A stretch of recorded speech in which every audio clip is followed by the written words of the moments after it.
Hi, I'm Kevin Eikenberry, and I'm here to help you reach your potential as a leader and a human being.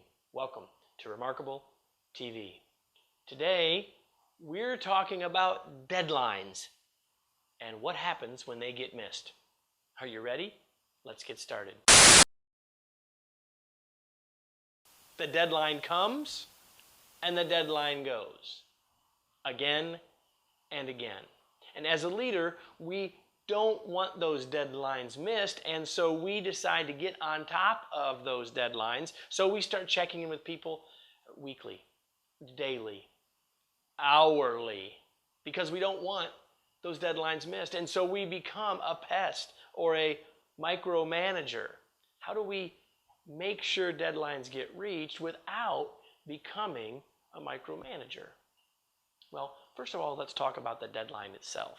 Is it real or is it imaginary? Have you started to adjust the deadline based on dealing with what people do and how they work? And so you want to think about that, because if it's seen as imaginary by the other person, it's much easier for it to slip for them and deliver it on what they think the real deadline is.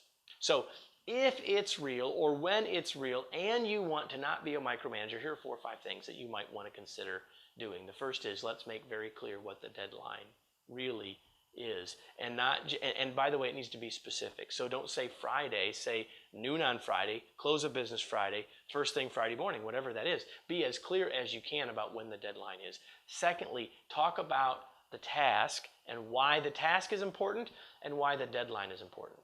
Oftentimes, when people understand the bigger picture and they see how their deadline impacts the work of someone else who may be their friend or longtime colleague, there's more in it for them to deliver on time because they know it impacts other people more. So very important to understand the clear why. Third, talk about what's in the way of people reaching the deadline. If it's happened before, it might happen again. Let's have it. Now it's a chance for coaching, right? So let's talk about why it's happening and what we can do to help them overcome it, what resources we can provide.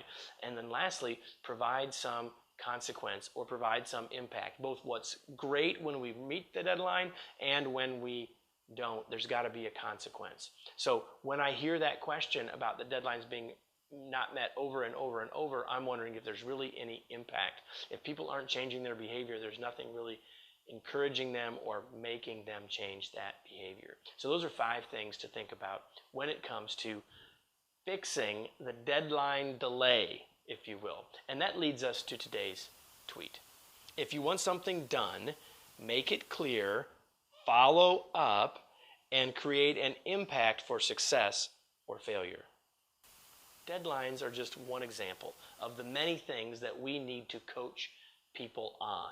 And in our Remarkable Coaching Workshop, we go deep into coaching. And we use all sorts of examples. Deadlines might be one, but we take your specific examples and then help you go down into the specifics of how can I help coach people? How can I help move people forward? How can I help people change their habits? How can I help people make new choices at the heart of coaching? And we spend 2 full days in an interactive, immersive, fun learning experience to help you gain those skills in a practical way.